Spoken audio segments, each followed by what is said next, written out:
Welcome back, everybody. So today we are going to be discussing how to fix the UK, and most importantly, I'm going to explain why we should not be taxing the rich. Now, in my previous video, I was basically explaining why I personally believe that Gary Stevenson's views on why we should tax the rich is absolute nonsense. Now, obviously, I got a lot of criticism. I rustled a few feathers, right? And the comments were very, very, very tasty. So I just want to kind of go over them comments today. And I personally just want to say as well that I think what Gary actually puts out, some of the content is very, very, very informative. But I just think the underlying systemic problems, what Gary actually talks about, I just think are massively flawed. Now, obviously this video, I have no idea how long this video is going to be, but it has taken me a very long time in terms of putting all of this content together for this video. So obviously if you enjoy the video, please comment, like, subscribe. I'm fully aware that this topic can be very, very emotional for a few different people, but I really want to give a very different perspective on how to look at the underlying systemic problems in the UK, in the US, and basically in the entire monetary system. And this is something what I personally believe is not being discussed enough. I also want to address the video editing skills and my video presenting skills. I am fully aware of how bad I am at doing it. And this is the thing, I don't really want to procrastinate in terms of thinking, well, I could have presented this better, I should really be doing this and that, this and that. I mean, I'm trying my best in terms of articulating my thoughts onto paper, and obviously trying to figure out the best way to present to, obviously, you, the audience. I just want to also just mention as well is that I currently have about 1.3, 1.4 million followers on Instagram, and I was kind of pushed over here onto YouTube because of my issues with reach.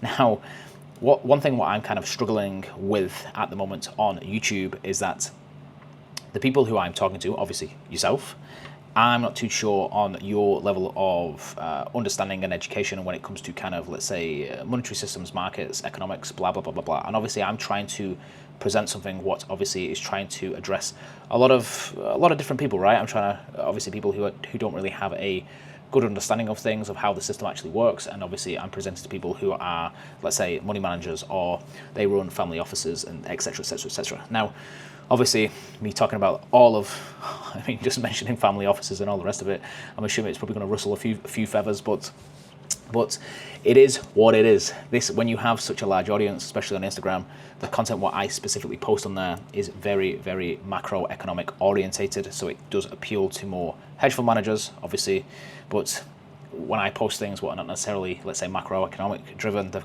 quite simple posts. I get so much engagement and so much engagement and so much interaction. So anyway, there's something as well what I kind of want to talk about when it comes to Gary as well. What I just find very fascinating is that at the moment, obviously, there's a very, very large push just in regards to getting him on national television, etc, etc. Now, I understand why that would be, because obviously he resonates with a lot of people, and a lot of people feel very frustrated with the current system. Now, I just want to say that there is a lot of polarization, what is currently going on around the world, not necessarily in the UK, obviously in the US, absolutely everywhere. Now, my view is that these problems will not get resolved depending on who is in charge, regardless if it's red, regardless if it's blue, regardless of whoever it is. Because the thing is, I believe that these problems are a lot deeper than that. They're a lot more ingrained in the entire system. Now, obviously, I'm going to go over that today.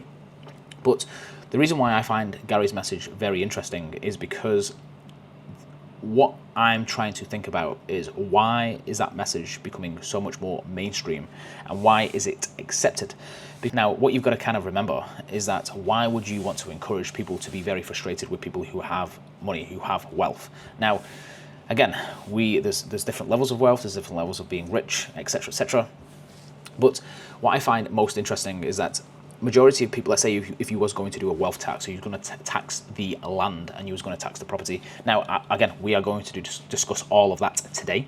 But what I find it, why I find it very, very interesting is because people who have a large, let's say, estate, who are very cash poor, are pretty much farmers. Now, obviously, if you introduce a wealth tax on farmers, obviously the farmers can't necessarily pay, really, because they don't have the capital. Now, what they could do is obviously sell their properties. And who are they selling their properties to? Now, again, that is all up for speculation and debate, but I just find it very, very interesting how obviously this message is being driven home. Now, as a result, people think, yeah, the solution is to tax the rich. And now I am here to basically say that that is not going to fix the underlying problems in the UK and the US monetary systems. I think, like I said, I think there's a bigger and deeper problems, what I think we should really be addressing. Now, obviously, if you wanted to push that message, that would drive action. That action would obviously be in favor of large institutions, what again is very, very good for a lot of different people. So yeah, I find how this narrative around taxing the rich is being pushed heavily. And why is that?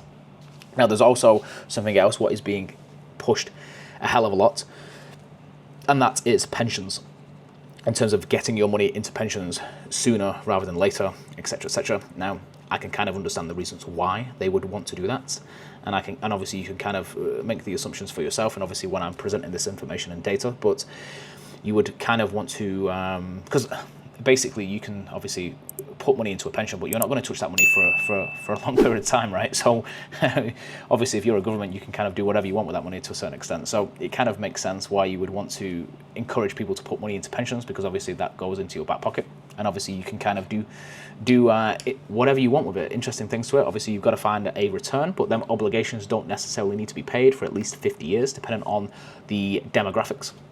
Now, also as well, I just want to touch on that majority of people are looking for a solution from the same people who caused the problem. Now, what I mean by that is that these problems are going to keep happening, and the division and the inequality is going to keep getting larger and larger and larger. Now, obviously I'm going to explain that and go over all of that, but the thing is, especially when it comes to a bank, let's say you're a trader, right? You're a trader, you work in a bank.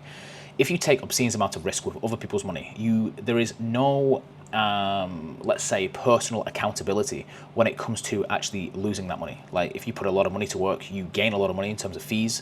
Yeah, we made a shed load of cash, happy days. I get a big fat juicy bonus, happy days. But as soon as it goes the other way, the banks are very aware that they are too big to fail, because they hold a lot of mortgages, they hold a lot of other levels of credit. So you can take these levels of risk. Now, I'm fully aware that banks do have a certain criteria in terms of risk appetite and blah, blah, blah, blah. And obviously there's a lot of regulation around banking, especially coming out of 2008. But as a result of 2008, we saw that there was no bankers who had any personal accountability for everything what they pretty much did.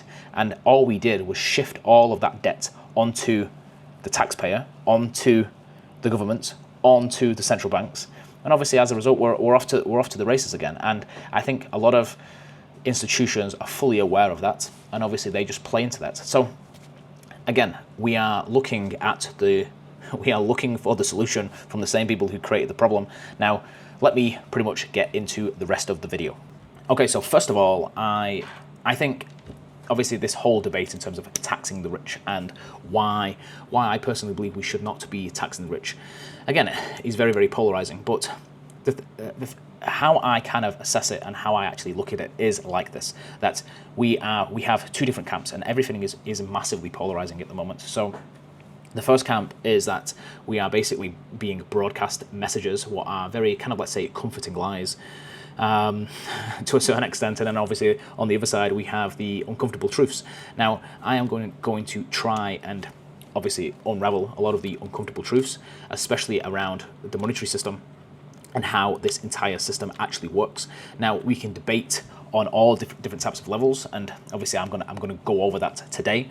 But okay, so let's address why it is very difficult in terms of taxing very high net worth individuals. Now, first of all, they typically protect their assets in trusts and foundations. They typically use companies. I don't really understand why this is, let's say, not common knowledge, but very, very wealthy people typically are holding shares or stock or obviously underlying assets. They typically don't just have £10 billion or dollars just sat around in a bank account. They typically hold assets, well, obviously appreciate to these different types of values.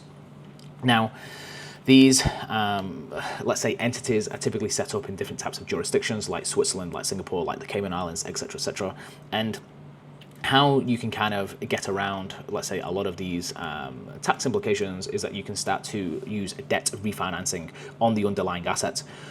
And the reason why this is very important to actually understand is because when you take debt out on an asset, it's not necessarily subject to income tax as well as capital gains tax. So, for example, as the asset starts to appreciate in value, obviously we are going to be discussing that today, but as the asset starts to appreciate in value, what you can typically do is you can kind of get a new evaluation on that underlying asset, and then you can pretty much take a mortgage out against that underlying asset, and you'll always, obviously, let's say, increase the rental income on the tenant, what will obviously pay for the actual loan, and as a result you can pull money out of the underlying asset and obviously use that for other different types of things, and you are not subject to income tax and you are not subject to capital gains tax. Now I am simplifying something what obviously has a lot of complex there's a lot of complicated structures to it, but ultimately that is the executive summary. Now you do also have non-tax appreciating assets. Now these are kind of more around art. Now, obviously, you can go to Sotheby's, what is is an art auction in London, and you can pretty much see the prices. I'll probably put a screenshot on the screen. But pretty much with art, you can do a lot of very interesting things, especially when it comes to tax deductions. So, for example, what people typically do is that they buy a piece of art for, let's say, £1 million, $1 million, etc., etc., etc., from a emerging artist, and then they would get an appraisal on that piece of art. So, let's say the appraisal is valuing it at, let's say, £5 million. For example, and then what they would typically do is that they would donate that piece of art to a museum or a foundation or whatever, and that donation not only avoids capital gains tax, but it also reduces income tax liability. Now, again, this is a very, very well-known thing, especially amongst the very high net worth individuals. Now, I am fully aware that obviously me talking about these different types of areas can be quite emotionally triggering, and obviously it can rustle a few feathers, and probably the comments are going to be like, well, we should change how let's say art is currently structured, how tax advantages are currently structured in, let's say, in the UK, etc., etc. Now, what I was talking about in my previous video was a lot in regards to how capital competes on a global scale. So, for example, if you start to, let's say, heavily tax in the UK, capital will just go to where it's treated best. So, especially when it comes to art, there's things called free port zones, what are tax-free storage zones like Switzerland, like Luxembourg, like Singapore, like Delaware. And basically, art can be bought, stored, and sold without triggering import duties, VAT, and capital gains tax. Now, again, like, you can get very, very frustrated about this. These, let's say, free zone ports are only available in different types of jurisdictions, what the UK does not necessarily have access to. But again, these very high net worth individuals, they are just operating in the monetary system and the tax structures of different types of countries. And again, capital is competing on a global scale. So now, especially when it comes to art, you can use art as collateral to basically get tax-free liquidity. Now, what does that basically mean? Now, instead of selling the art, what obviously would trigger capital gains, you can pretty much borrow against the underlying collection of art pieces, depending on, obviously, the appraisal rate of the underlying art, etc., etc., etc. So, for example, let's say you own, let's say, 20 million in art. You could pretty much get a loan against the art for, let's say, 5 million, 10 million. It's let's say, a very favorable low interest rate. The reason why they would typically get low interest rates is because they have a very high net worth. You know that you're going to get your money back because of the underlying value of the underlying art, and also dependent on their current estate. Now, obviously, you can take the proceeds of that loan and start to invest it in other different types of investments. Now, when I'm talking about the high net worth individuals, obviously there's only a certain amount of people who can actually do this, because obviously it depends on your level of, let's say, your net worth, obviously where you're currently based, your jurisdiction, obviously the banks, what you have access to in different types of jurisdictions. But the reason why I want to explain this is because there's a lot of complexity around all of these things. And ultimately, obviously, to try and change a lot of these rules, there'll be some countries what will not change their rules, what again will attract capital back to that country, and that capital will leave them countries. Again, so there's a lot of complexity to this whole discussion. So to give you some more context, now what you'll typically see in the UK, you'll see a lot of, let's say, property entrepreneurs and property investors who typically talk about you buy a property, you do it up and you sell it. Obviously on the sale, you obviously pay a capital gains tax, but you can pretty much refinance it at a high valuation, pull the cash back out, and then obviously buy another property. Now, again, what a lot of people don't really understand, especially when they use leverage, is that you can pretty much double your money very, very easily in property because you use leverage. So to give you an example, let's say there's a terraced house for 100 grand. You put 10% down on the actual house. The property prices go up, let's say 10%. So the value of the property goes to £110,000. Your original investment of £10,000 obviously is doubled to £20,000 because you have £20,000 of equity inside the actual property. You would then revalue that house and obviously pull the £10,000 back out of that house and then obviously go and purchase another asset with it. So there's a lot of different, let's say, I'm just so people are actually fully aware, I am kind of giving you executive summaries to a lot of these, let's say, underlying ways on how to, let's say, how the ultra wealthy typically, obviously, let's say, go around without actually paying very little corporation tax or income tax. Okay, so let's address some of the comments from the previous video and obviously address one of the biggest things what obviously Gary talks about, what is taxing the assets at source. Assets aren't just sitting there waiting to be taxed, they're leveraged, tied up in businesses and pensions and obviously financial markets. So when you tax them heavily, capital shifts, businesses massively adjust, and the burden often falls on the workers, consumers, and obviously pension holders rather than the ultra rich. So if taxing assets at the source was a solution, why does wealth concentration keep increasing despite rising taxation and government intervention? The issue isn't how much the rich should obviously be taxed. It's that we operate in a monetary system that inflates asset prices, devalues wages, and fuels inequality. Rather than looking at short-term fixes, we should be asking why the system keeps producing the same results over and over and over again. We need to obviously follow the money, and then you'll see the deeper issue. And this is pretty much what I'm trying to highlight in this video.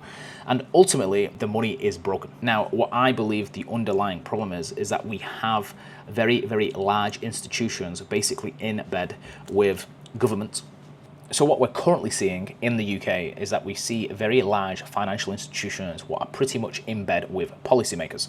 Now, in my previous video, what I was kind of talking about is that it doesn't really matter what side of the fence you're actually on, whether it's the blue team or the red team or whatever, or we're arguing over tax policy and all the rest of it.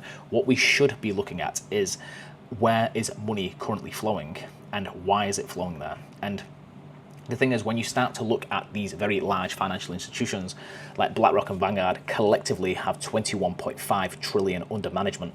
Now, if you compare this to countries, like the GDP of countries, they have a larger assets under management in comparison to GDP than India, then Germany, then Japan, then China. And you can kind of see they have massive influence. Now, especially in the UK, when you start to look at, let's say, pension schemes, they manage majority of pensions in the UK. And obviously, as a result, they can pretty much dictate government policy. Now, when they control a lot of UK pensions and obviously majority of FTSE 100 companies, they decide how businesses operate, what policy they support, and how capital is allocated. Now, like in the US, you basically have lobbying, but in the UK, obviously it's a little bit more opaque. But basically, lobbying is you're just ensuring that the financial regulations and regulations just in general are always in favor of the underlying institutional investors over small businesses and workers. So they can pretty much crash markets or trigger recessions by just moving capital.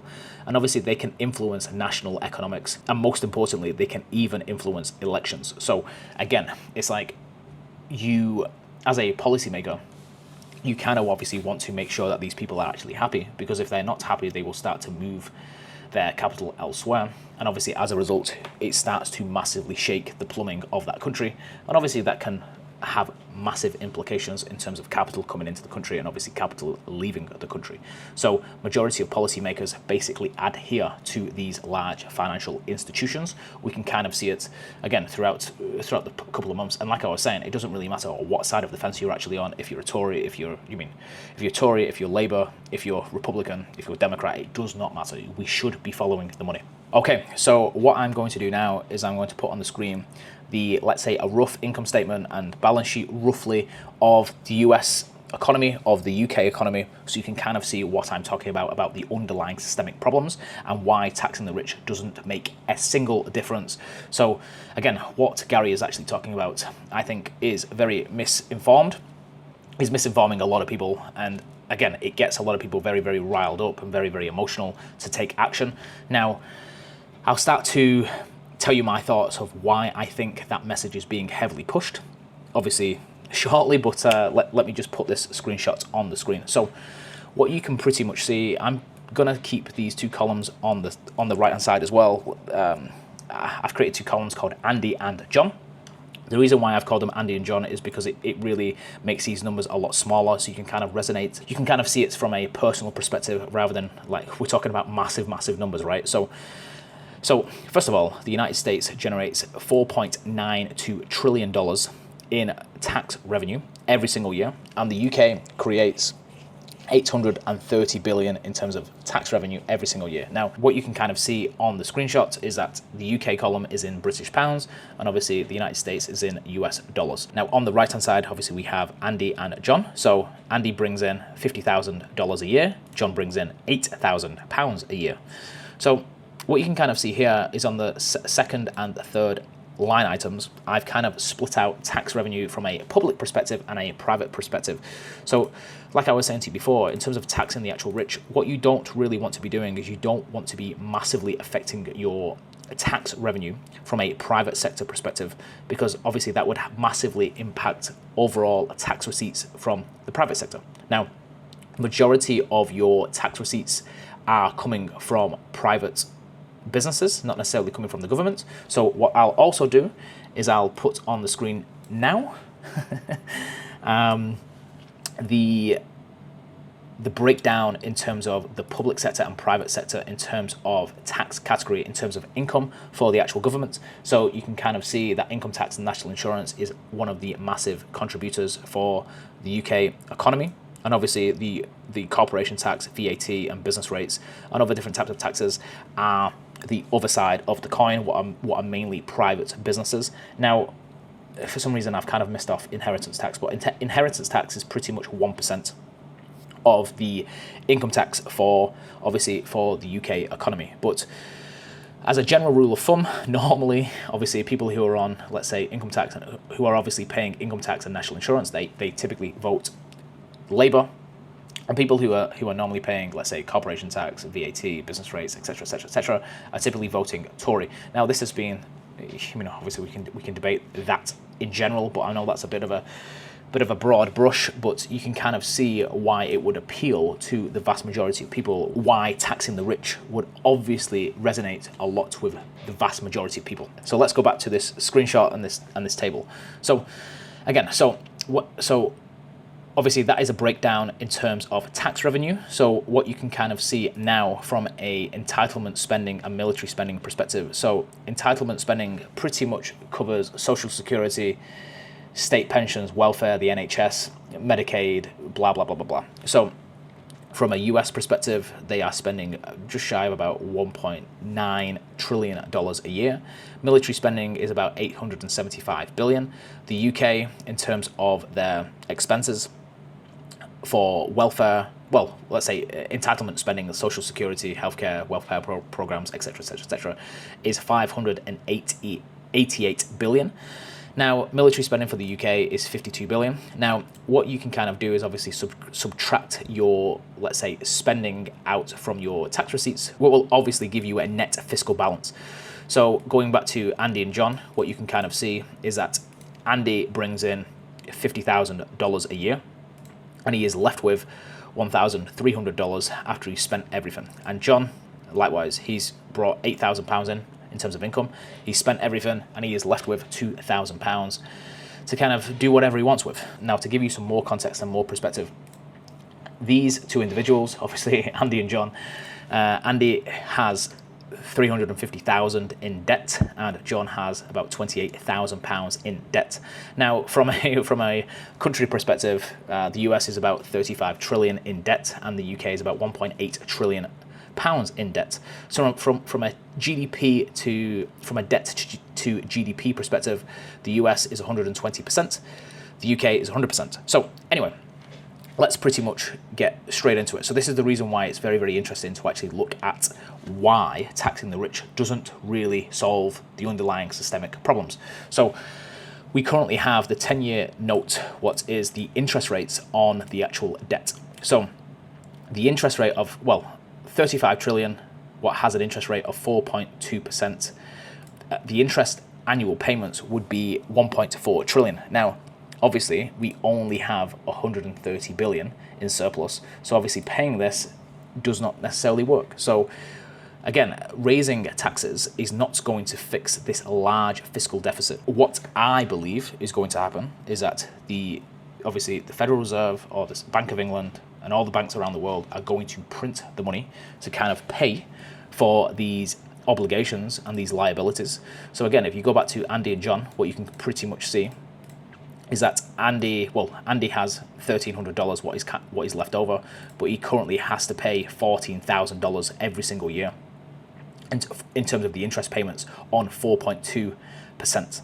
Now, he also has other liabilities, what he has to pay over the next 50 years, what is $1.59 million, right? And just to give you some more perspective in terms of like these unfunded and funded liabilities. So these are kind of debt, pensions.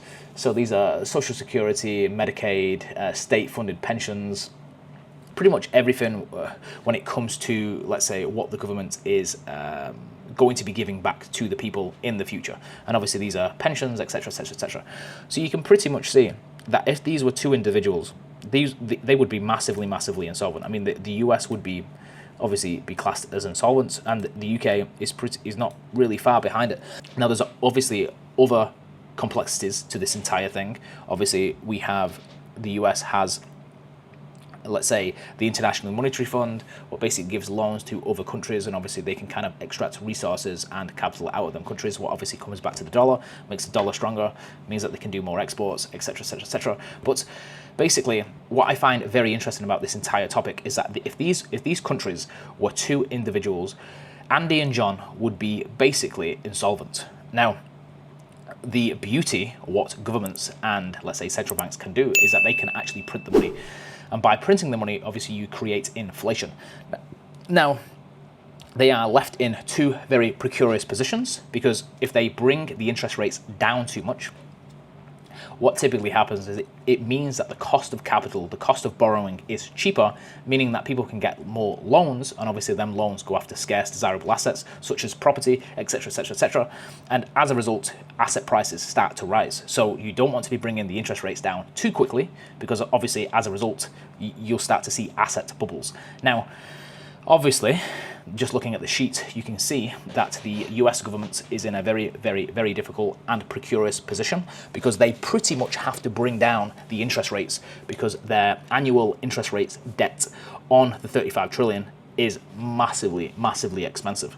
So there's two different ways on how you can obviously do this. What a lot of people believe, and again, this is the idea what Gary's talking about, is that you start to tax the rich, you start to bring in more tax revenue. But again, as you can see from this obviously diagram, we have a lot of entitlement spending, we have a lot of military spending. Do we really want to be cutting any of them? Obviously cutting them obviously ties into a larger, bigger debate. What again, people talking about for hours and hours and hours and hours and hours. Or do we print more money? Now, by printing money, it gives people who have debt more relief, because obviously as let's say the money starts to get inflated, the value of the underlying debt becomes easier and easier to pay, because obviously you can just print your way out of the problem pretty much. But as you start to do that, asset prices start to go up. So you have this very precarious position where by cutting rates, again, asset prices will go up, but obviously by printing money, asset prices will also go up, because there is going to be more money chasing around for more scarce services and assets. Now, what I have also done on this table, what you can probably see at the bottom of the screen, is that I've done the total market capitalization of each country, so of the UK and of the US. Now, the stock market cap percentage to GDP. So the US is at 60 trillion, the UK is at 1.75 trillion. Now, the stock market in the US is pretty much the place where you go to obviously raise capital, raise money, get investors, etc., etc., etc. You typically don't go to the London Stock Exchange. And this is the thing, it's like the London is not necessarily where it once was. And obviously is not necessarily attracting capital. Now again, who controls the capital flows? Again, majority of it is controlled by a very, very large institutions and pension funds. Now, looking at the property market, the US property market size is about 50 trillion. The UK is about 20 trillion in terms of UK residential real estate or property. Now, when you look at the property market in comparison to the GDP, you can pretty much see that the UK has a very, very, very overpriced property market. Now, again, we can start to get into the ins and outs of policy from policymakers in terms of the property market. Oh, we need more housing, we need this, we need that, we need this, we need that. And this is the thing, I think it's very much on purpose why the housing is very limited, because as you get more people obviously investing in the UK, there's not that many properties, so obviously you want the property prices to go up. You have more demand than supply, and obviously that has a squeeze on the underlying assets. Now, also as well, something what a lot of people really need to be aware of is that interest rates typically dictate property prices. So when you look at interest rates, if interest rates are low, you'll typically see that property prices start to run away with themselves, because again, the cost of capital, the cost of a mortgage becomes a lot more expensive. So you don't necessarily have as much money to obviously purchase a home. So there's not that much liquidity in terms of purchasing a home. But so what I think is currently happening is that a lot of people are on very favorable interest rates, and they don't really want to, obviously selling their home if they're on a very desirable interest rate is going to be pretty bad, because obviously they'll be rolling over onto new rates. So you have a lot of people who are kind of locked into properties who don't really want to sell their properties. And again, that creates a supply shock. And as well, because the cost of capital is very high, there's not that many houses available because there's not many people moving. So the market is very stagnant, or it seems very stagnant, just from the people who I've been speaking to in the north of England and obviously in the south of England. So again, you can kind of look at this snapshot of the UK government, of the US government, and it would kind of give you a better picture in terms of how things are currently structured. Okay, so let's discuss the UK property market. Now, what Gary talks about is taxing UK British assets, and a lot of people in the comments in the previous video was basically talking about how selling UK assets, well, UK property, is going to be very, very good for property prices. Now, let me explain why there's flaws to this argument. So the flaws typically come from that if you have a lot of selling pressure, obviously property prices go down, but you need a lender to lend you money to buy the property. Unless you've got a shed load of money, you are not going to be buying a property cash, so you need a lender to lend. Now, if property prices have gone down 10%, 20%, 30%, you're not really going to get many lenders who are willing to lend you money. And the reason for that is because majority of these loans where they lend the money will be sat on their balance sheet. So let me give you an example. At the moment, we are currently seeing that the Bank of America has a significant amount of balance sheet impairments on their balance sheet. Now, they have not realized the loss as of yet. Now, I personally believe that Bank of America, I mean, the thing is, I'm talking about Bank of America because they're a massive, massive international bank. Obviously, in the UK, I know a lot of people think that the international footprint is, UK international footprint is absolutely massive. It's not. But let me just explain what I am getting at. So, you have something called balance sheet impairments, and that basically means that a bank has lent money against an asset, and that asset has gone down in value. Now, you basically have to refinance that asset at a lower valuation, and somebody has to take the loss. When you take the loss, obviously that's going to massively impact your overall balance sheet, and let's say you are going to break a lot of loan covenants on them loans. For example, in Bank of America, they are currently sat on about 130 billion of unrealized bond losses, and majority of this is in commercial real estate, because commercial real estate is having a massive issues, especially in the US at the moment. But again, this problem can obviously roll over to the UK, and this is what I'm saying. If a lot of people start to sell all of these assets, or start to sell a lot of these underlying properties, you as the average person are not going to be able to buy these assets, because there needs to be a lender who's going to lend you money. And again, you need to be credit worthy and all the rest of it. So during a recession, you typically see credit and money come out of the system, or people are not necessarily very, let's say, reluctant in terms of lending and giving liquidity. And this is where, if you are sat on a significant amount of money, you can obviously buy. It's called a distressed sale. So you can go into the market, and people who can't pay their mortgages, who need to sell their houses quickly, you can go in there and purchase them houses. Now, Again, I understand the other side of the argument where it's like these people can't afford their homes because obviously them businesses have gone bust, have gone into bankruptcy, have gone into liquidation, gone into administration. I fundamentally understand that problem. But again, if you are a capital allocator, this is a very desirable time to buy very cheap assets for very good prices. And if you have access to money, access to credit, obviously you can buy these assets. But again, being the average person, it is probably going to be a little bit difficult in terms of getting access to lending when we see very large price compression in the property market. There is going to be large institutions who are going to buy a lot of these assets at very favorable discounted prices. Now what is also very interesting to actually look at is the UK property market. Now we can see that the UK property market is totaling about 20 trillion.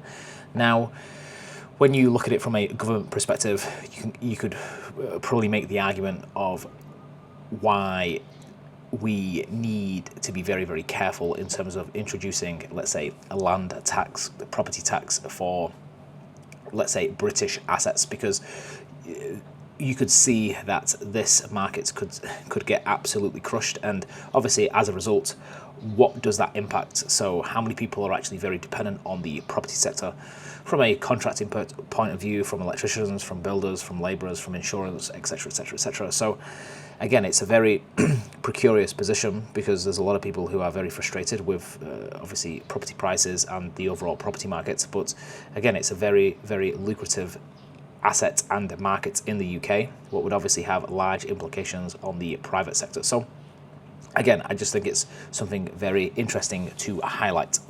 Now, hopefully there's still one or two of you who are still listening to what I have to say. Now, again, it's very difficult for me to kind of articulate my views in a video. I just find it a little bit difficult, but please just stay with me. So obviously, in regards to the property markets and obviously price compression, what that means for banks and obviously central banks around the world. Now, there is something going on called extend and pretend, meaning that a lot of banks are not necessarily realizing these losses. They're called unrealized losses, and they are sitting on a lot of banks' balance sheets because the prices of these underlying assets have come down in value. Now, a lot of banks are waiting for rates to come down to roll over the debt onto better favorable terms. But again, the central banks have not necessarily brought down the interest rates. So again, pretend and extend is basically you're not realizing the loss. So again, there's a lot of complexity in a lot of this debate, and it is very difficult to obviously have an open discussion about it because there's a lot of people are at different levels in terms of understanding about how this entire monetary system actually works. Now, what I would say is that there is no incentive to fix it because whoever's in power, you can basically just print the money and you will pretty much enrich yourself and your friends and all the rest of it. So again, you have governments and institutions what are basically in bed with each other, and they are basically dictating policy. And basically what you can do, especially if you're let's say a private bank, you can take an obscene amount of risk. Obviously you are massively rewarded, but obviously if you lose, there's no repercussions or anything like that. So this is why you typically see a lot of traders who can take obscene amount of risk with other people's money, and if they fail, nothing really happens. When I say nothing really happens, I mean they are too big to fail. So what typically happens is the government comes in, steps in, bails out the banks, and all of that risk gets pushed onto the central bank's balance sheet. And obviously what you can kind of do, you can kind of roll these loans off through inflation, because you basically can just debase the currency, what would obviously make them loans easier to pay off, obviously in the future. But again, going back to traders, going back to these large institutions, because you know that you're always going to get a bailout by the government, by the central banks, it lacks personal accountability. So again, because there's no incentive to change any of this, it is not going to change. What is basically going to happen is that, depending on what they do, from my assessment, they have to print money, because it's the only reason, it's the only thing they can do. Obviously, they can bring the rates down, obviously the cost of borrowing down, and print the money to stimulate the economy, but they are going to print the money. And the thing is, Gary's message is going to get louder and louder and louder and louder and louder. And obviously, because people who have assets are obviously, them assets are going to increase because of currency debasement, and the people who don't have assets are going to be left with nothing. Now, how all of this kind of plays out, I think, is going to be very, very disruptive. Now, what I also find very interesting, especially what is going on at the moment, is that how Gary is going on, let's say, mainstream TV, and his message is all about taxing the rich, taxing the rich, taxing the rich. Now, why I find that very, very interesting is because you can start to, let's say, get the buy-in from majority of the population in terms of taxing the rich. Now, like I've just said to you, raising tax revenues is not going to solve the underlying systemic problems. So the people who are very asset rich and, let's say, cash poor, I mean, there's been, this is in the news a hell of a lot, is farmers, right? So farmers can't necessarily, let's say, farmers cannot necessarily, let's say, pay the tax on their estate. So they would be forced to sell the underlying assets. And who would be buying the underlying assets? Now, again, that is up for debate, that is up for question. But again, you can kind of draw the lines and like what I've been saying. But this is what I'm kind of getting at, is that the message is very potent and a lot of people believe it. And that potency creates action on the policy level, but it doesn't necessarily create action on the international tax planning level. It only takes, it basically affects small to medium-sized businesses. So if you are a large monopoly, having more regulation and more taxes to squeeze out the smaller guys is absolutely great, because it allows you to acquire assets at very cheaper prices, and people are forced into selling their assets. Again, we are getting into other areas and other debates, what are obviously farmers and all the rest of it. But like I'm saying, the US and the UK governments and central banks are basically broke. It is very, very difficult because you are so heavily indebted to pay all of this debt off. So having said all of that, how do we fix it? Now, I am fully aware, me obviously saying a lot of these things can be, it's very emotional, and like I'm saying, like people get very, very, very frustrated by the system. And this is what I keep saying, is that it doesn't really matter who's in power, because they are not going to change anything, because they are not incentivized to change anything. So what can you actually do about it? Is there an alternative way on how we can kind of address all of this? Now, I am going to go over that now. Okay, so my microphone just died. I have just plugged it in. So we're going to have to rock and roll looking like this. And I'm not going to do another video tomorrow because I don't want to procrastinate any longer in terms of getting this video out. So I do believe we can fix this underlying system. Obviously, the powers that be do not necessarily, there's no incentive for them to change anything. There's no incentive from a government perspective. There's no incentive from a central bank perspective, and obviously from a large institutional perspective. There's literally no incentive. Why do you want to fix the underlying system when you are basically all getting rich yourself? It makes zero difference. So I do think you could fix all of these problems by having a money what obviously has rules but no ruler. And what I mean by that is that you don't want it to be easy to be able to just print money and do things. So the reason why I think we see a lot of, let's say, advocating for wars, etc., etc., etc., is because wars are incredibly, incredibly profitable. Now, what you used to, like what I was talking about in my previous video, is that to go to war used to be very, very difficult because you had to give a lot of your resources and you get taxed heavily, etc., etc., etc., because we was on a hard money standard. Now, to go to war and to finance a war is very easy. Like you basically just print the money, we're going to war, off we go, happy days. We're going to keep in these wars all the time because, again, you can just keep funding them, and obviously these go to very, very large contracts, and these large contracts are typically owned and operated by very large institutions. So the incentive for obviously going to war is absolutely massive, and you don't really need the buy-in, the vote from majority of people, because obviously they will feel it through taxation. But again, the reason why obviously inequality starts to, let's say, why people get more and more divided, especially when it comes to inequality, the message will be that it's the rich who are the problem, it's the farmers, it's this, it's that, blah, blah, blah, blah, when a lot of it is to do with the underlying monetary supply, the underlying money supply.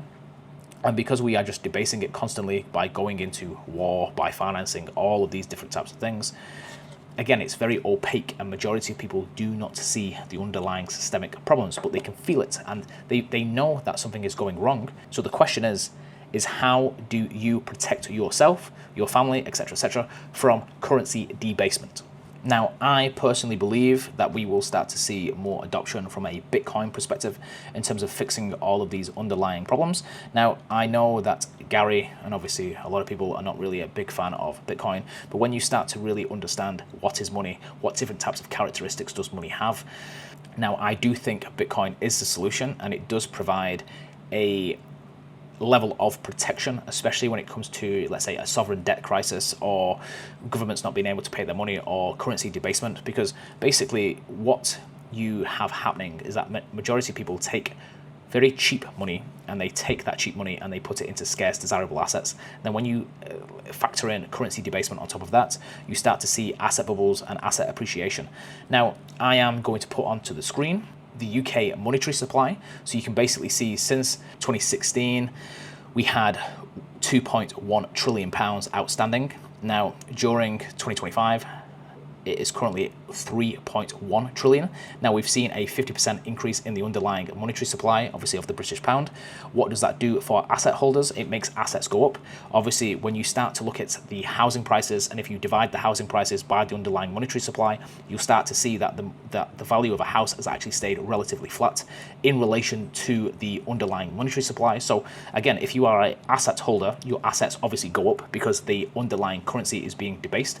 But again, if you don't have any assets, it's becoming very, very difficult. And this is the reason why I believe that Gary's message in terms of inequality and the rich getting richer, etc., is becoming very, very, has a lot of momentum, is because it addresses the issues, what obviously a lot of people are actually struggling with, but it doesn't actually address the underlying systemic problems, what is the monetary supply. But nobody is going to talk about that, because government is not going to talk about that, because obviously they are fully aware what they are actually doing and how what they are actually doing. Large institutions are not going to talk about it, and neither are central banks. But a lot of people who manage money are fully aware on how this all works. Now, obviously saying that Bitcoin can solve a lot of these underlying problems, I think obviously is going to be criticized, and obviously you are going to get obviously a lot of comments as a result. But what people need to be aware of is, how do you assess characteristics of money? Looking at durability, portability, divisibility. Is it recognized amongst other nations? Is it scarce? You know, you're looking at all of these different types of characteristics of what is money, and obviously it's making people question what is actually money. Now, again, what we currently have is that we have a system. Let's say there's 200-300 people over here, and you've got millions and millions of people over here. The millions of people over here are very, very divided, and we are debating all the wrong problems when we are not looking at like I said, we're going back to first principles, and obviously to fix all of these things. Now, I really do believe that these things will not be fixed until the money is actually fixed. Once you fix the money, you can start to fix the world. And again, like, I honestly believe it really is that simple. But obviously, to do so is this isn't just a video. Obviously, just about why Bitcoin is massively superior compared to other different types of asset classes. I understand that obviously if you have very little money, it can be very frustrating and very difficult. And the only thing you can typically blame is the rich, by not necessarily looking at the underlying foundation. What is money? Now, it isn't just the rich, it is politicians, it is central banks, what are obviously changing the way on how assets are viewed and priced. Now, what I find really, really interesting is that you could potentially price Bitcoin in relation to the credit default swap markets, in relation to sovereign debt. Now, that might sound very, very complicated, but in short, it just means that it's an insurance product, just in case, let's say, governments around the world cannot necessarily pay their debt. So, for example, let's say you're a large institution and you want to put money to work in specific types of countries. What you might want to do is you might want to take out insurance against them investments, just in case the underlying government can't necessarily meet its debt obligations, and obviously you have a lot of, let's say, financial plumbing, what would go massively wrong. So you want to take insurance against that. So what you typically find is that there is large institutions who go into the credit default swap market, and let's say they buy $10 million worth of contracts in the US debt in the US government. Now, how this typically works is that these credit default swaps have an expiry date, and they have a level of interest, a small amount of interest, what you would pay. Now, obviously, the US government is not going to go bankrupt anytime soon, but in other different types of countries like Argentina, Venezuela, Turkey, etc., these obviously rates are significantly high. So you as an institution, you can make a lot of money if obviously one of these countries could not necessarily pay their debt obligations. So to give you some more context on how it actually works, let's say you pay 100 basis points on, let's say, $10 million of credit default swap contracts.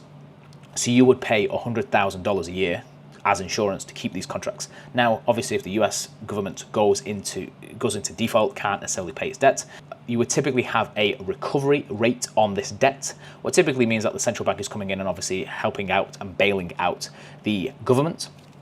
Now, this might be 40 cents on the dollar. Now, obviously, these contracts, what were priced at 10 million, are now being paid out at 6 million. So that means that your $100,000 insurance would go to 6 million. So again, you can make a hell of a lot of money by basically buying these credit default swap contracts. Now, again, I'm trying to give you an executive summary of how all of this works, but the reason why I think it's very, very important is because there's no counterparty risk with Bitcoin, and there is no contract expiry date. So basically, you can have a insurance contract against all sovereign debt globally, and then how that is actually priced, I think, is very, very interesting. So typically it's a couple of basis points. So for example, if you had a 2% basis point, if you had 2% insurance against the entire global debt market, Bitcoin would be trading at 180,000 US dollars. And again, I mean, we can get into the ins and outs of obviously what Bitcoin is and what is money, but I just think it's a very interesting analysis when it comes to obviously taking out insurance. Now, obviously, anybody can buy Bitcoin, right? I mean, if you are going to be buying, let's say, credit default swaps, you're probably not going to be watching this video, to be honest with you. But what I find very interesting about credit default swap market is that it's typically only for institutional investors. Now, obviously, as individuals or small businesses or whatever, you can obviously get insurance against the government's going bankrupt, and obviously you could do that through using a Bitcoin. So I think it's a very, very interesting instrument to actually use, especially when it comes to insurance. Now, the reason why I think Bitcoin is the solution is because you are basically separating money from the state.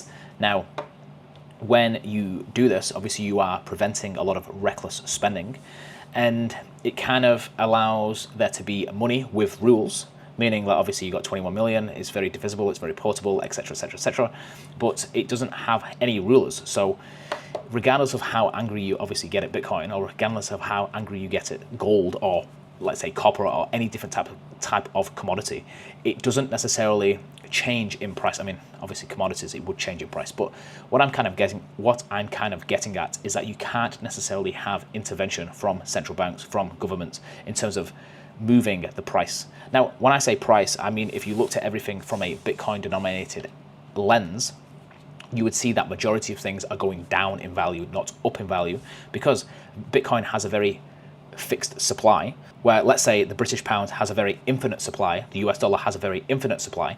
And again, going back to this table, you can pretty much see that these estimated liabilities, unfunded liabilities, from a social security, from a Medicare, from state pensions, etc., these things need paying for. So what you could do is you could pretty much convert your, let's say, balance sheets into a Bitcoin denominated balance sheet. What again would be I think it would be a very good thing to do, because ultimately you have a very scarce, finite asset, what would be very desirable on an international market perspective, because it doesn't necessarily discriminate. Anybody can join the network, whereas when you have all of these other different types of payment rails, like the Swift payments and all the rest of it, you can kind of have discrimination, especially if certain nations were at war or whatever. So anyway, there's a lot of real real benefits in terms of adopting a Bitcoin standard. Now to put the table back on the screen, I think what we really should be doing is looking at where we're currently spending money, and is that money best spent in them specific areas. Obviously, we're seeing this in the US at the moment, and there's a lot of pushback. And again, you can kind of understand why they are looking at these entitlement spendings, military spending, etc., and they are fully aware that obviously going into wars, etc., will just massively bloat their, let's say, debt and balance sheet, because they'll have to print the money because they cannot necessarily raise taxes. Again, if you raise taxes, especially in a, let's say, inflationary environment, you basically get stagflation. What, again, is just hurts a lot of businesses, and you don't really want to be hurting tax receipts. So again, what would I do if I was in the UK? I would look at the NHS, and I would start to look at the high costs in terms of high cost conditions, what are actually going on in the NHS. Now, I'll put this on the screen as well, so you can start to see the conditions, what are costing the NHS the most on an annual basis. Now, we have mental health, diabetes, heart disease, cancer, etc. Now, again, these conditions, can you prevent these conditions with lifestyle benefits and incentives? What I think is very interesting to kind of reduce the, let's say, the amount of spending on the NHS is that you want to be looking at lessons what Singapore has been doing. So Singapore has one of the lowest healthcare costs globally due to preventative health incentives. Now, what they typically do is they have a national step challenge, and they encourage a lot of their citizens to take a lot of steps. They also encourage healthier dining programs, so they give incentives to obviously eat healthier, and also they promote a health savings account. Now, even just saying all of this, again, it might sound very, very strange, but this is what different countries are doing globally, and obviously to reduce a lot of this burden, rather than just throwing money at the cause, you want to obviously fix the underlying problem, what obviously might be lifestyle, etc. So you want to incentivize that behavior. I would look at these different types of encouragements and obviously incentive programs, what would obviously reduce the burden on the NHS. Now, another debate, what is obviously highly talked about, is the cost of energy in the UK. Now, the UK has the highest level of energy in Europe. Now, I personally would try to address the energy markets. Now, obviously, there is price gouging and all the rest of it. But again, what you need to look at is look at money flows and look who is incentivizing policy, what is obviously dictating certain, let's say, like prices on energy markets. So again, addressing the cost of energy, I think, is massively important. Now, when you start to look at, let's say, BlackRock, and I know I was talking about BlackRock before, but BlackRock has something called ESG mandates, and they can massively influence UK policy. Now, ESG mandates basically basically divert capital away from oil, gas, and nuclear in the UK, and they mainly go to more renewable energy sources. Now, obviously, the issue with this is that on these renewable energy sources, they are not necessarily as reliable as oil and gas. Now, ESG mandates are basically environmental, social, and governance. Now, if you are a company, BlackRock would assess how good your rating is, and basically how good your rating is would dictate how much capital they are going to give you. So again, there's a lot of moving parts in all of this, and obviously the incentive to reduce the energy costs is not necessarily in the best interest of some very, very large and powerful institutions. But yeah, I would obviously bring down the cost of energy, what would obviously have a large impact on manufacturing. We really want to incentivize manufacturing. I mean, I can kind of go through all of these, let's say, amendments, but obviously this video is getting significantly long.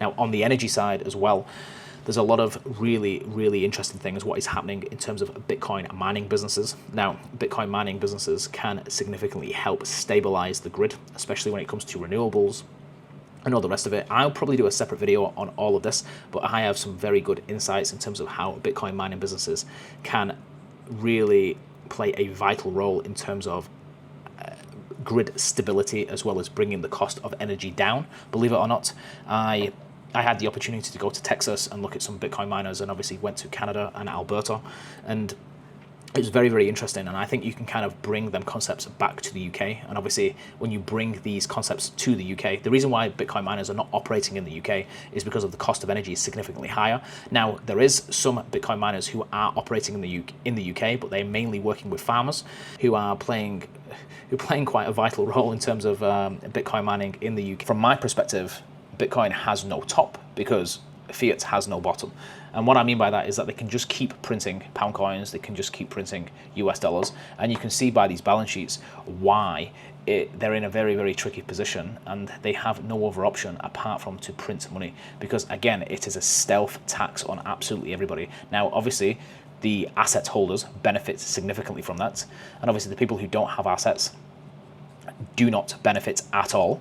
And obviously you have credit expansion and all the rest of it as well, but obviously credit is being kind of, the liquidity on credit is being pulled back due to the interest rates. So again, there is a lot of complexity to this entire debate, but like I keep saying, taxing the rich is not really going to work. Again, could you tax the underlying assets in the UK? I don't really think that they are going to do that, because there is a lot of problems if you start to do that. I mean, let me explain these problems to you right now. So let me just put this on the screen. So let's say you have a pension fund where you have 100,000 people in this pension, or let's say who are making contributions to this pension fund, and they are contributing £1,000 every single year. There's 100,000 people. So this pension currently gets in income £100 million in income, and they can use leverage in terms of buying, let's say, real estate, commercial real estate, or commercial property income, you know what I mean, terraced houses or whatever, residential and commercial. So let's say they have 200 million every single year to put to work in the market. Now, different types of pensions have different types of obligations to their shareholders. There's a lot of, let's say, moving parts inside pensions and obviously inside REITs. So a REIT is a real estate investment trust, and pretty much these are companies what just have exposure to property. Now, they typically just pay out a dividends to their shareholders. Now, the reason why you would want to do this is because you can get exposure to property without actually taking much risk. When I say much risk, let's say you buy one property in one area, you are very all in on that property, but you can buy a REIT what has, let's say, 1,000 properties, and obviously as a result you get exposure to 1,000 properties in specific jurisdictions globally, etc, etc, etc. But anyway, for the purpose of this video, let's just say this specific company has 200 million in terms of liquidity, in terms of purchasing property, commercial and residential within the UK. Now, this scenario, would you say that this is a wrong thing to do? Because the thing is, there's a lot of complexities with this type of argument, because you have 100,000 people who are looking to save for a pension, but obviously this institution has 200 million to put to work, and obviously it is as a result of 100,000 people obviously contributing to this pension, and as a result they are buying 800 properties every single year. Now, would you say that this institution is doing anything wrong? Now, obviously they would. That is a very difficult debate, and I'm not really going to get in the ins and outs of why that is bad or why that is good and all the rest of it. I mean, obviously you can make the assumption for yourself, but again, these funds and these institutions, they typically charge fees. So you can typically see, let's say, a 3% maintenance fee and maybe another 3% in terms of performance. So they would be generating anywhere between, let's say, 2% all the way up to 6%. But again, you can kind of see how institutions massively benefit from a fee perspective, and obviously on the upside of the underlying assets.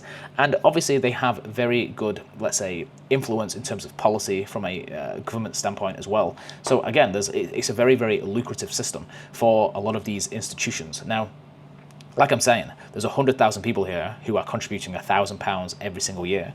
Now going back to the argument, what obviously Gary's saying and what a lot of people in my previous video were saying in terms of taxing the properties at source. Now, if you start to tax the properties at source, let's say, this institution who has the ability to be able to spend 200 million every single year might have to allocate capital very, very differently if you start to, let's say, impose taxes at source on properties. So again, this, let's say, pension fund might want to explore other avenues and other opportunities by investing in, let's say, emerging markets like Southeast Asia. They might want to put money to work in Malaysia. They might might want to put money to work in Hong Kong, they might want, et cetera, et cetera, et cetera. So you can kind of get what I'm kind of getting at, is that just, it sounds great, and the sound snippet in terms of taxing the rich sounds great, and it appeals to a very, very wide audience. But when you really start to peel back and understand each layer to this entire system, you need to really go back down to first principle thinking. What is, where does the money come from, and how is the money created, and why is it that people keep getting richer and richer and richer, and people get, obviously the inequality gaps keeps getting larger and larger and larger, and majority of it is to do with reckless fiscal spending. Now, again, going back to wars, going back to all of this other different types of like entitlements, etc., etc., etc., the government will keep saying to you, that the government typically keeps saying that we need to keep raising taxes, but they don't necessarily talk about in terms of the currency debasement, because nobody wants to talk about it. Nobody wants to talk about it because everybody's getting rich. I mean, ultimately, these, let's say, parties, they need your votes, and they will tell you things what you want to hear, and they will do the complete opposite. And again, it's very much it's a big boys club, and we're not in it. And ultimately, it's a bunch of rich people telling a bunch of poor people why the other rich people are the enemy. And the thing is, that could not be further from the truth, especially when you start to drill down to the underlying base money. My solution to all of this, and how you could pretty much fix the UK, is you want to be looking at, obviously, where we're currently spending our tax money, and can we kind of reduce any of that? Obviously, looking at different types of incentive structures, etc., around all of that. And most importantly, I would say as well, is to try and not do any, let's say, reckless spending. Now, my personal opinion is that when you start to look under the hood and you start to look at all of this, even taxing the rich does not necessarily bring up enough tax receipts, especially when it comes to paying down the debt, etc. Majority of these central banks and majority of these governments all are fully aware that they need to debase the currency. And obviously, just see it like this. Every single fiat currency is pretty much a melting ice cube, and the US is the slowest melting ice cube. And everybody else has their own, let's say, monetary and fiscal policies, and obviously they're doing their own game. If you look at Turkey is massively having issues in terms of their currency debasement. And again, I mean, I don't really know how long this video is, but I went to go and live in Turkey for 2 to 3 months because I really want you to understand how people are actually living there with 100% inflation every single year, and how are they coping, where do they store their money, what are they currently looking at in terms of assets, just in terms of like, where do I put my money, what doesn't melt as quickly as the Turkish lira. So again, a lot of people were turning to cryptocurrency, and again, people in the UK don't really understand this because we come from a very good we have a lot of good financial institutions in terms of banking, in terms of credit. And again, when you are in all of these different types of countries, they don't really have the same luxury in terms of access to credit, access to money, access to bank accounts, because they are discriminated against. So Bitcoin, like I keep saying, it does not discriminate. Anybody can join the network, anybody can leave the network, etc., etc. It doesn't really matter, and it's not really doing anything. It's just there to facilitate either, let's say, a savings account, or obviously you can pay for things and buy things with it. Now, again, this video is not going to be discussing the ins and outs of the entire monetary system. Okay, so let me give you my assessment on the current stock market and the economy and finances. Now, I know that this video is significantly long, and again, for the one person who's made it this far, thank you very much. I know who you are, by the way. But anyway, this is just my opinions on the current stock market and where I think things are currently going to be heading. Now, again, this is just my opinion. Please consult professional financial advice. If you do need it, don't listen to some guy on YouTube. Now, with all of that said, let's bring up the table from before. So what we were basically talking about before is that a lot of governments around the world are significantly in debt, and as a result, their annual interest payments on that debt are very, very, very high, and they are basically insolvent. Now, the reason why we look at the United States is because the United States has the biggest economy, the biggest stock market, and they basically dictate monetary and fiscal policy globally around the world. Now, when you start to dive in to the $35 trillion in national debt, what they currently have, you'll start to see that a lot of this debt, 35 to 40% of the national debt is currently on lower rates, And now when you start to unpack that $35 trillion, you'll start to see that 35 to 40% of US Treasury bills need to roll over onto the current rates, what are 4.2%. So that basically means it is going to be very, very, very difficult to finance things from a government perspective, especially when it comes to the US. Now, the reason why I am highlighting this is because a lot of these Treasury bills are up for renewal in the next 6 to 18 months. Well, basically in the next couple of months, really.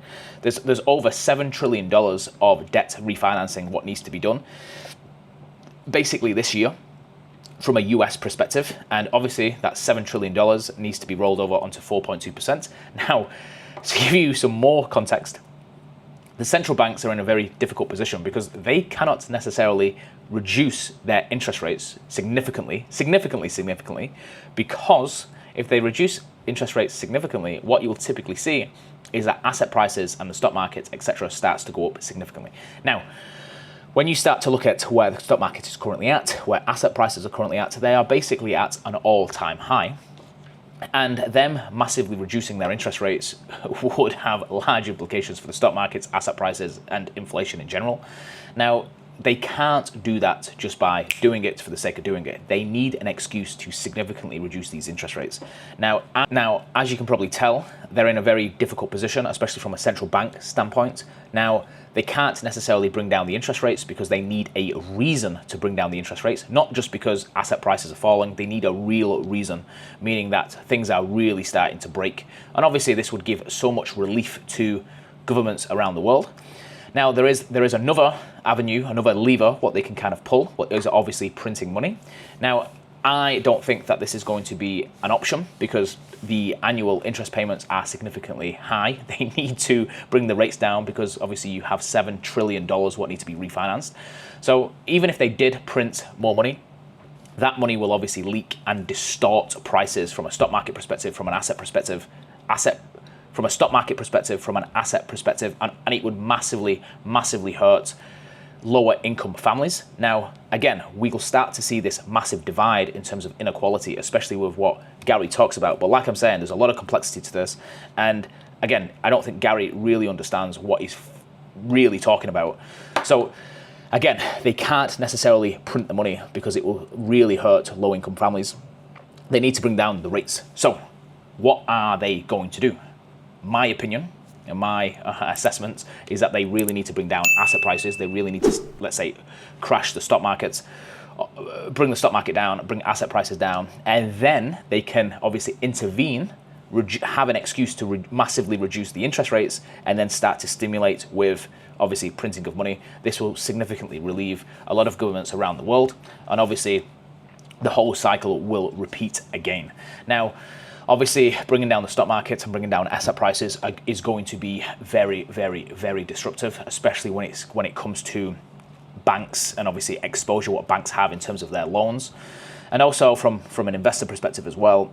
I think it's going to be very, very disruptive. Now, like I was saying to you before, now I really do believe that Bitcoin does solve a lot of these underlying systemic problems. Now, I'm probably going to do another video on why I think that is, because obviously this video is significantly long, right? But the thing is, during that time, especially when you start to see, let's say, asset prices come down, that type of event would typically be called a liquidity crisis, meaning that everybody goes to the crash. Everyone goes to cash, right? So you'll typically see assets like Bitcoin, gold. You might even see that gold and Bitcoin actually go up, to be honest. But again, you might start to see a lot of these assets start to depreciate because a lot of people are running to cash because they feel that that is a safe haven. And again, we should see the US dollar start to tick back up because everybody typically runs to the US dollar because it is the global currency. So again, I mean, that's just a little bit of speculation, but from the people who normally say to me, well, the price of Bitcoin is very, very volatile. Now, what I would say is that the price of Bitcoin is volatile in the currency what you currently view it in. Now, if you're viewing Bitcoin in a Turkish lira, Bitcoin just keeps going up and up and up and up and up. And the reason why that is because obviously that the currency, what you are viewing it in, is being significantly debased. And also from another perspective as well, imagine that you are a large institution and you've got Dave from Hull or from Edinburgh who is going to front run you into the trade. You are not going to allow retail to front run a large institution into the trade. You want to shake them around in terms of price action, because again, this is how you create liquidity, right? This is how you make people really understand what they actually own and why they actually own it. Now, again, this is just my overall assessment of what I think is going to happen. And I really do believe that this is going to happen sooner rather than later. And the main driver of that is because we have $7 trillion what needs to be refinanced in the next 6 to 12 months for the US government. And it's not going to be rolled over onto and it's not going to be rolled over on 4.2% interest rates. They need them interest rates to be like 2%. So what needs to happen? They need an excuse. And again, is Trump going to take the blame for this? Most likely. Is it Trump's fault? Most likely not. But he's going to be blamed for it anyway. Someone's going to be blamed for it. It's like hot potato, right? It's like whoever you put in office is going to get blamed for it. And the Democrats are going to say, well, this is Trump's fault. But again, look under the hood. Look what is actually happening. And you'll start to see this needs to happen. Like, this really does need to happen because of the interest payments on the national debt. And hopefully I'm making myself clear by saying that I really do think that asset prices on the stock market really need to come down, and that they need to cut the interest rates and obviously create the event and create the illusion for the majority of people, so they start to stimulate, and obviously off we go again. And like I was saying to you before, I really do think that Bitcoin solves a lot of these underlying systemic problems, because again, you cannot mess with the money. The money has rules, but it has no ruler. You can't just keep stimulating and printing, and you cannot print more Bitcoin. You cannot create more Bitcoin. So anyway, I hope that just gives you a great insight in terms of how I am viewing the economy and my insights in terms of the markets. And yeah, the long and short of it is that $7 trillion needs to be refinanced in the next 6 to 12 months. And how are they going to do that? Anyway, let's carry on. Now, I know this has been a very, very, very long video, but I just wanted to kind of put my thoughts together. Now, I have no idea how this video is actually going to look, but I really do appreciate if you could like, comment, and subscribe. This video has taken me a hell of a long time to kind of put together. It might have been a massive waste of time, but hopefully for the 2-3 people who have been following along, I hope you're having a lovely day wherever you are. And I really appreciate the support. Thank you very much. Take care. Bye-bye.